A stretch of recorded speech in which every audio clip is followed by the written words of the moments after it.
This is the story of the one.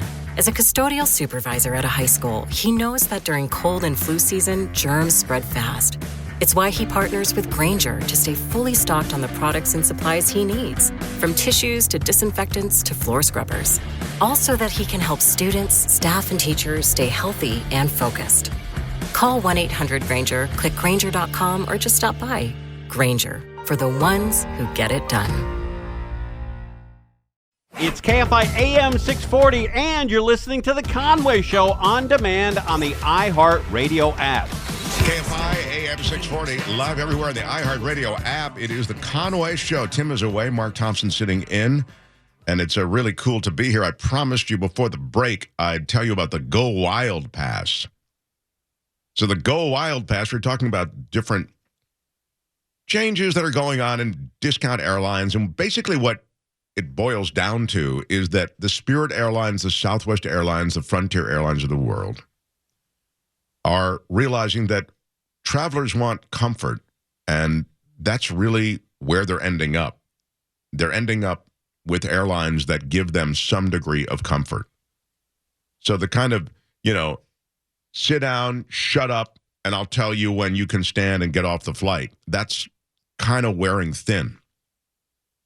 So Frontier Airlines, anyway, that's why you're getting the assigned seating, for example, at Southwest. As we talked about it last hour. But Frontier Airlines is offering an all-you-can-fly pass for just $29. Now, the way it works is the Go Wild Pass offers unlimited flights for just $299 a year. But you have to sign up during the pre-sale. It ends, this pre-sale, December 18th. What's today? I think, does it end? What is today? Isn't today the 18th? Today is the 18th. That's what I thought. So this has to, you've got till 11:59 Mountain Standard Time. Why did they pick Mountain Standard Time? I guess that's where their office is. I mean, they're Frontier Airlines. Okay, I get it. So on the Frontier, they're on Mountain Airline. They're on Mountain Time. So that would be, I think, 10:59 our time. Anyway, if you don't get it in by the end of this December 18th day in Mountain Time, at 11:59 p.m. Mountain Time, the price increases to $499. So again, to review, you can get it now for $300, $299 for the whole year. And after that, the price goes up to $499. Now, what does that mean? It means that you can book tickets on select Frontier flights for a penny. You have to pay any taxes and fees associated with that airfare, but the actual price of the ticket is just a penny. There are other restrictions worth noting when buying into the deal, like the pass holder cannot reserve seats. The fare doesn't include a carry-on or checked bag. So they're going to nickel and dime you a little bit. But their Go Wild Pass on Frontier Airlines, they say, will allow travelers to make reservations the day before departure for domestic travel and 10 days before the departure of international flights. They fly to the Caribbean, they fly to Mexico, Latin America, all of Frontier flight destinations. The pass is valid for travel from May 21st of the new year, 2025, and April 30th of 2026. So again, you buy the pass and then it kicks in May 1st and it's valid until April 30th. It's the Go Wild Pass. I mean, it really makes sense if you're traveling internationally, too. They're headquartered in Denver, I'm seeing, which is why they're on Mountain Standard Time. But this is your last day. I've got to run the arithmetic on this, but it seems like it might be a pretty good deal. If you can get in for $300, and then for each flight you pay just a penny plus applicable taxes, I don't see where the hitch is. Anyway, that's the Go Wild Pass. Frontier Airlines. Tell them you heard it from me. Mention my name. And they were like, oh, well, really? 400 again. And exactly, who is that? Mega Millions, the jackpot winner. There's been controversy. It's pretty crazy. There is no Mega Millions winner, as you know, yet.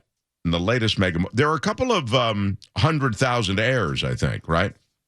But no actual winner of the big deal, of the jackpot, of the pot of gold. But a couple of 100,000 heirs. And we are near an all-time high with the Mega Millions. $825 million. Pretty incredible.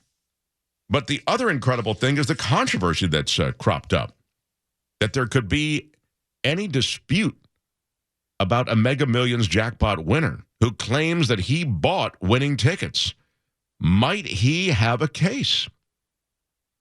I'll give you details on this, what he's saying, what they're saying, and what we're saying. There's a lot being said, and we'll get to it all as we continue. It is a Conway Show, the Mega Millions controversy. Next. You're listening to...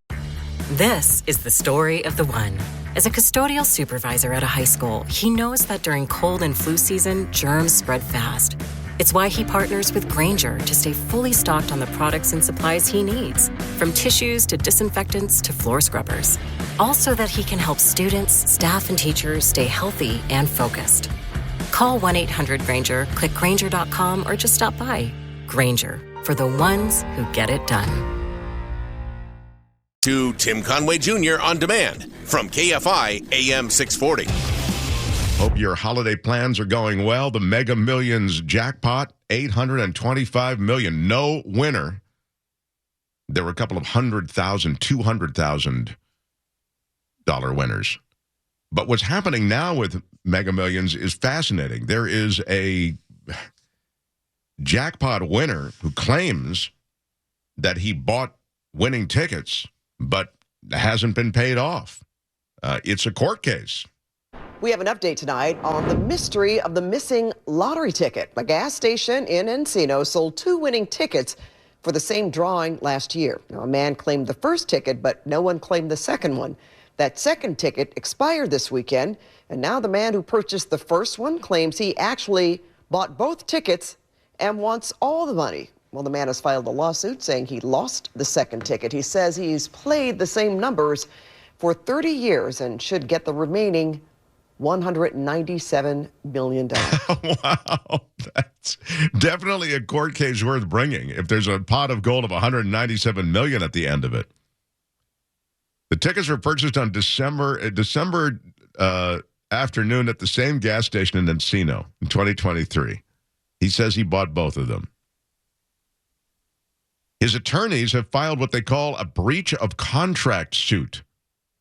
They're saying that there was sufficient evidence to figure out that he was the rightful owner of the missing ticket and that his claim was submitted in time to get the payout.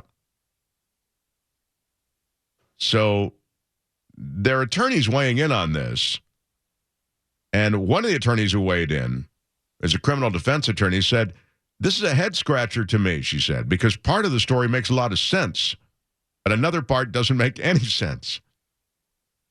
The chances of winning a Mega Millions jackpot, just so we're clear, 1 in 300 million. Fractions of fractions. But the fact that the winning tickets were sold at the same store, something that lottery officials say never happened before, might actually support his claim. The California lottery isn't going to agree to hand over nearly $200 million on the basis of what, may have happened, might have happened.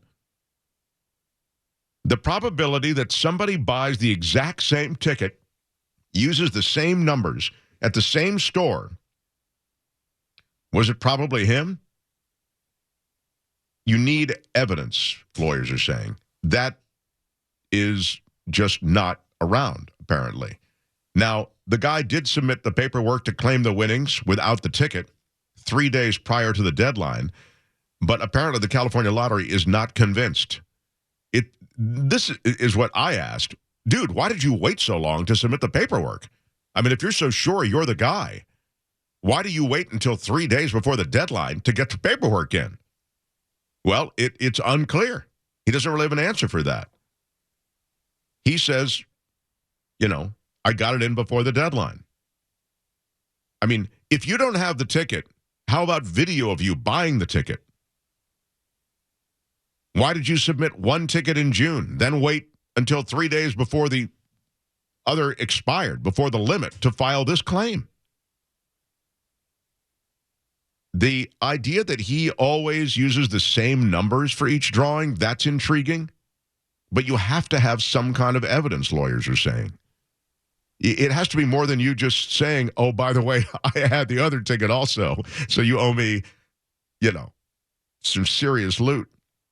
2 Californians nearly hit $760 million in the Mega Millions jackpot. And if future lottery winners find themselves in similar situations like the winner of a 2018 Super Lotto jackpot who missed out on $63 million, it's suggested that you take pictures to document your win, to add some weight to your claim. I make this guy a long shot to get the money. But it will be interesting to see how it all works out. And good luck to all of you lottery folks who are hoping for a Christmas miracle. Meanwhile, could gas cars be banned in California by 2035? Well, sort of. The EPA granting the requests of California to enforce strict standards for vehicle emissions, including a rule that's aimed at banning sales of new gas cars by 2035. So there'll still be gas cars around, but the sale of new ones will be restricted. Now, this just in, the new administration is going to, probably dismantle the EPA, the Supreme Court has kind of done that with the ruling on that Chevron deference case, they call it, where essentially it's suggested in that decision, don't have the authority, you, EPA, to impose this. And so this may all go away, but for the moment, the EPA approves this. EPA saying its review found that opponents of this entire thing aren't filing paperwork that's consistent with the Federal Clean Air Act. California does have long-standing authority, it reads, to request waivers from the EPA to protect its residents from dangerous air pollution coming from mobile sources like cars and trucks. Today's actions follow through on EPA's commitment to partner with states to reduce emissions and act on the threat of climate change. So by 2035, sales of all new passenger vehicles in California must be zero emission.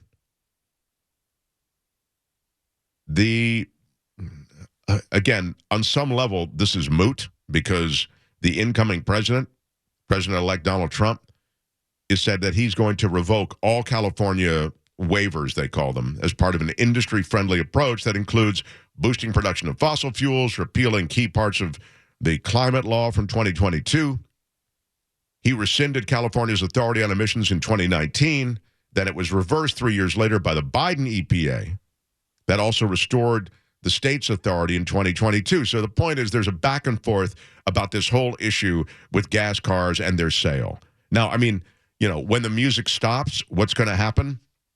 It's hard to say. As I say, I think the EPA will be completely undermined. So, basic standards on toxins in the air, toxins in water, toxins in soil, they're all going to go away. I mean, essentially, that's what happened in the last administration. When the last Trump administration came in, there was an issue about air quality and the fact that the air quality in certain areas were exceeding the thresholds that were set down by environmental scientists through the EPA. And the Trump administration said, well, we'll just raise the thresholds then. No problem. Because industry was kind of grinding to a halt because they couldn't meet these thresholds. And I think that's what's going to happen here. The new administration will come in and say, hey, guys, no go.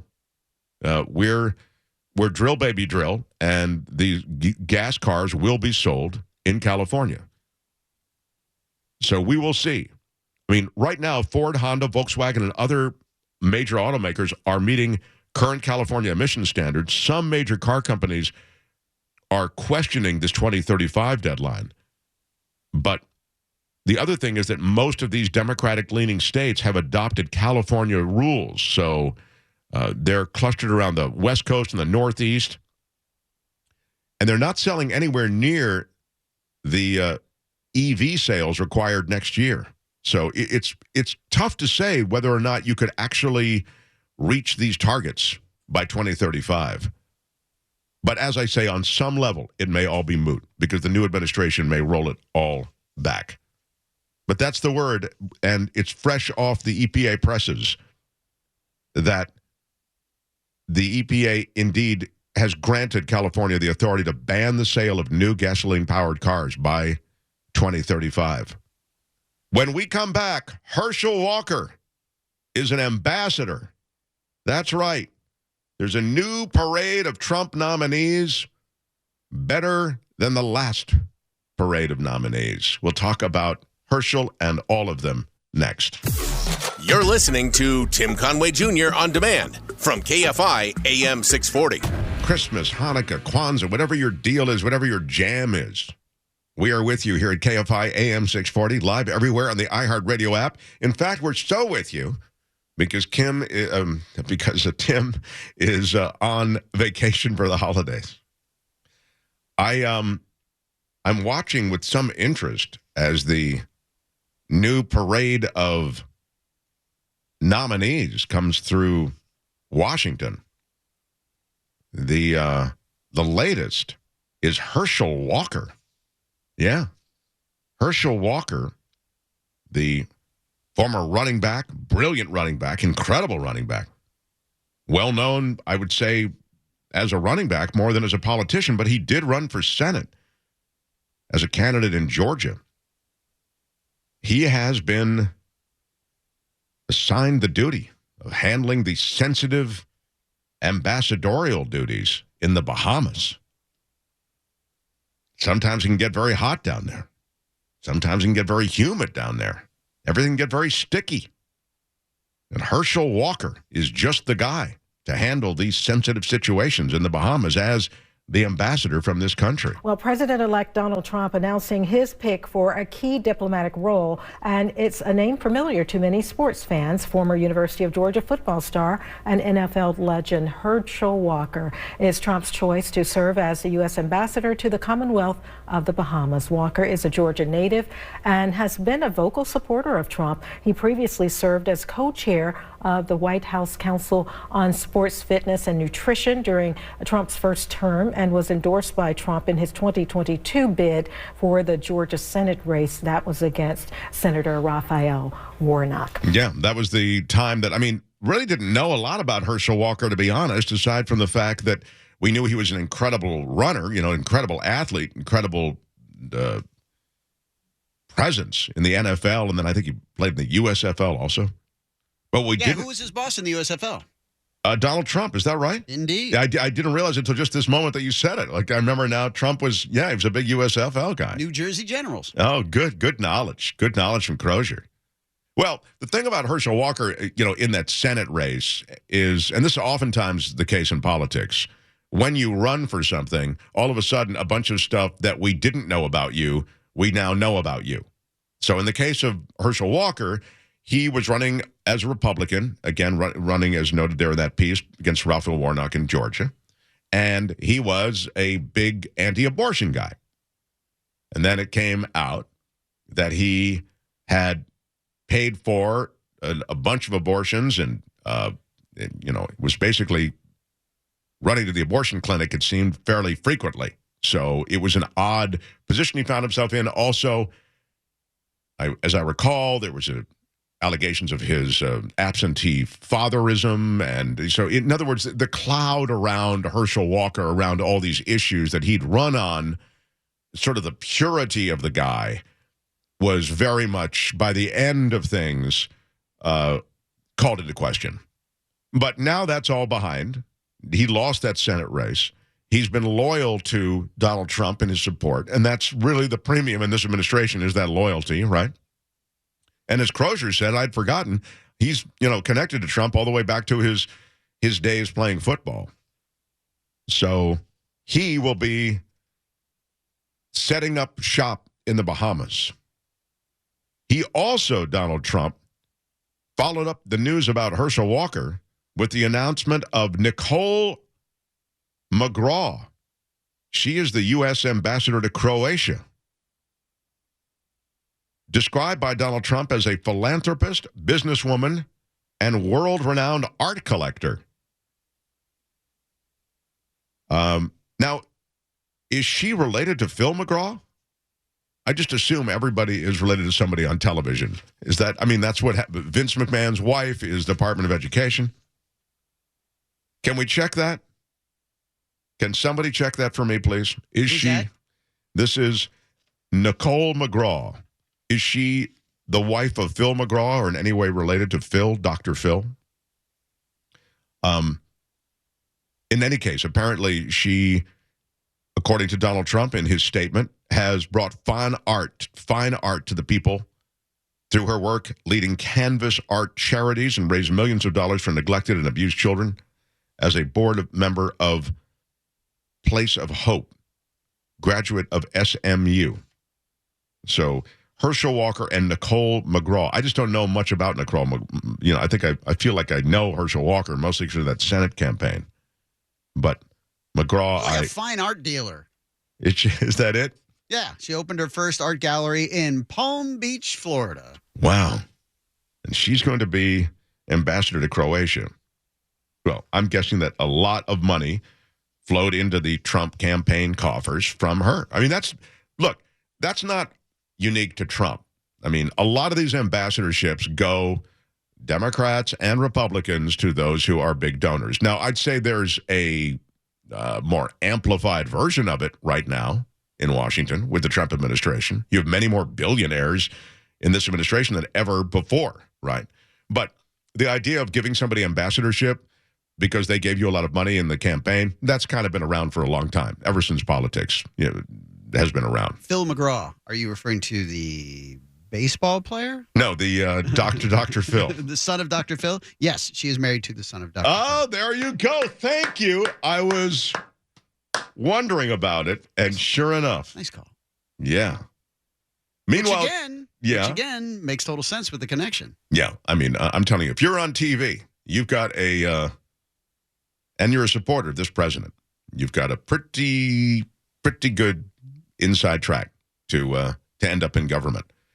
Mitch McConnell is pushing back on the polio vaccine being on the table of things that might be eliminated. He's saying that they should steer clear of efforts to discredit the polio vaccine. RFK Jr. and his crew who are moving into Washington now, they're kind of on a charm offensive. They're kind of trying to endear themselves to the senators who are going to approve and confirm. 82 years old is what Mitch McConnell is, and he survived polio. And there was a report that one of RFK Jr.'s advisors filed a petition to revoke the approval for the polio vaccine. It's funny because when you hear that Mitch McConnell is a survivor of polio, first thing that pops in my head is, damn, he's old. Yeah. But everything that's happening right now means that won't necessarily be the case. Yeah. Yeah, it's true. It's true. I mean, the polio vaccine was a game changer. I mean, it really was. So many people were dying and left, horribly crippled in so many ways, physically diminished. It was a scourge on this country and the world. The vaccine was truly a vaccine. It was a vaccine that prevented you from getting polio. Could there be anything more magnificent? I mean, it was a triumph of science and research. And this is why the RFK Jr. thing really has rubbed McConnell and a lot of others in Washington the wrong way. But Kennedy has come out against, all kinds of harmful chemicals. There's no question that our environment is full of those. Pollutants, pesticides, pharmaceutical products, food additives, all of that stuff. But scientists and public health officials are scared because they think Kennedy would unwind essentially life-saving public health initiatives like vaccines. Vaccines have truly extended life in this world. All right. There are many more vaccines now than in the past. I'll say that. Will that be the case in 4 years? We will see. We will see. I think the COVID vaccine really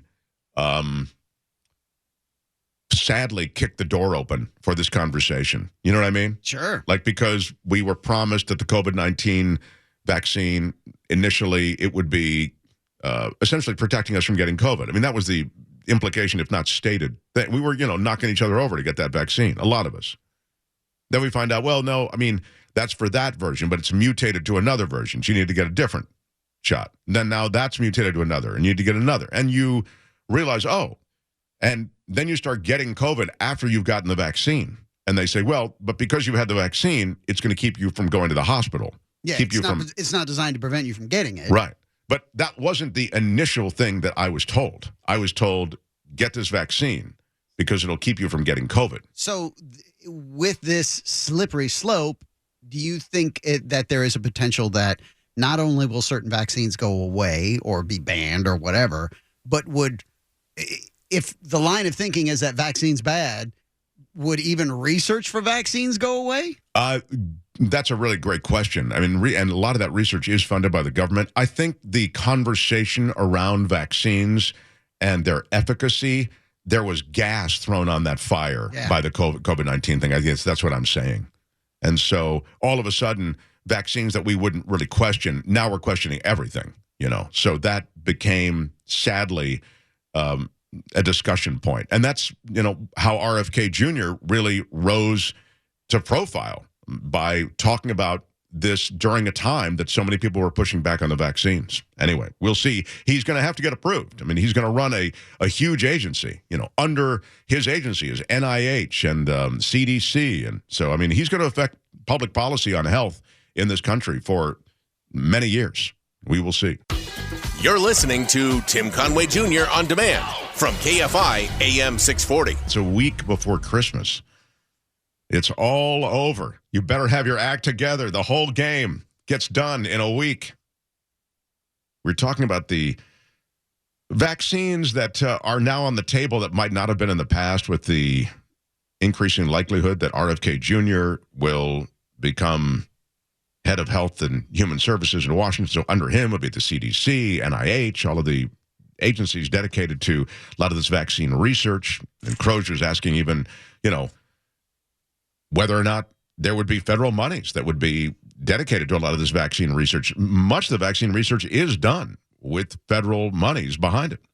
So you'd think that all may be reimagined if RFK Jr. is confirmed. And he's on a charm offensive right now on Capitol Hill, meeting with senators, many of whom will have to support him for him to get confirmation. But I just was talking about vaccines generally and how they have changed life in the world. And you've seen the pushback on vaccines even create issues in this country, right? The clusters of, I think, measles outbreaks, weren't they, Crozier? There were measles outbreaks, I believe, in the South Bay of the San Francisco Bay Area, also around Disneyland, Orange County. I think there was So it was that got me interested in this story.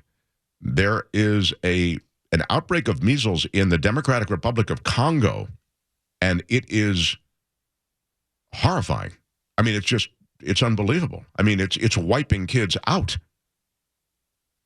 Kids are dying at the age of 5, at the age of 1. Measles is sweeping through this area of the Democratic Republic of Congo. There were more than 311,000 cases of measles in Congo last year. 6,000 of them took children's lives. They have a fever, they break out in a red rash, and before you know it, they're dead. This year there have been fewer, about 97,000, but the virus has become more lethal. killing more than 2,100. Globally, there were 20% more measles cases in 2023 than in the year before. 57 countries had large or disruptive outbreaks, nearly 60% more than the prior year. There are more measles outbreaks in places like Minnesota and New Brunswick because parents mistrust vaccines or don't believe that their children will be seriously affected if they catch the virus. And of course, in this country, President-elect Trump's choice for Federal Health Secretary, RFK Jr., has fought vaccine mandates and said that parents should have the right to choose not to vaccinate their children, is even encourage them not to. But many parents in the Congo, they don't even have the chance to vaccinate their kids. It doesn't matter whether they want to or not. This isn't a question of pushback on the vaccines. They're not available. So this is a true epidemic, and it's instructive and reminding us of the scourge that measles can be. It's a serious illness. 40% of the children in the U.S. who catch measles, 40% are hospitalized. But it is particularly brutal for kids who live in places with no medical care or little medical care. And measles causes immune amnesia. Are you familiar with that? It like wipes out immunity to other infections. So as these kids have built up some immunity, contracting measles wipes out that immunity, makes them vulnerable to a lot of other stuff, respiratory infections, gastrointestinal infections, pneumonia. It's just a sad state, but in a way, a reminder of the power of these vaccines. So as we continue this tug of war over vaccines, it's a reminder of how effective they can be and how they've changed life in so many places. Now, the last thing I would say about the polio vaccine is Trump is on record saying, don't worry, we're not getting rid of the polio vaccine. Two quick questions. First, on vaccines, do you want RFK Jr. to revoke any vaccines? No, I want him to come back with a report as to what he thinks. We're going to find out a lot. We're doing two things. We're going to have tremendous cost savings will come out of this. That's a minimum. And we're also going to have, and I think, very serious discussions about certain things, whether it's pesticides. Europe doesn't use pesticides, and yet they have a better mortality rate than we do. They don't use pesticides. In fact, they use it as an excuse not to take our farm product. We spend billions and billions of dollars on pesticides, and something bad's happening. Again, you take a look at autism today versus 20, 25 years ago, it's like not even believable. So we're going to have reports. No, nothing's going to happen very quickly. I think you're going to find that Bobby he's a very rational guy. I found him to be very rational. No, nothing, you're not going to lose the polio vaccine. That's not going to happen. I saw what happened with the polio. I have friends that were very much affected by that. I have friends from many years ago, and they have obviously they're still in not such good shape because of it. And many people died. And the moment they took that vaccine, it ended. Dr. Jonas Salk did a great job, so I don't anticipate that at all. That is true, Dr. Jonas Salk. And you know what Dr. Jonas Salk did? The guy who created the polio vaccine, he opened it up for free to everybody. That's back then. You can't even imagine that happening today. By the way, Europe does use pesticides in agriculture, forestry, public spaces. They use it, but they use half the pesticides that we do. Yeah, they're so the idea that they don't use any pesticides at all is just not accurate. All right, that's a little bit of what's happening in Washington with vaccines, with nominees, etc. When we come back, it's what's happening in space. Stuck in space. As we continue. Conway Show on demand on the iHeartRadio app. Now, you can always hear us live on KFI AM 640, 4 to 7 p.m. Monday through Friday, and anytime on demand on the iHeartRadio app.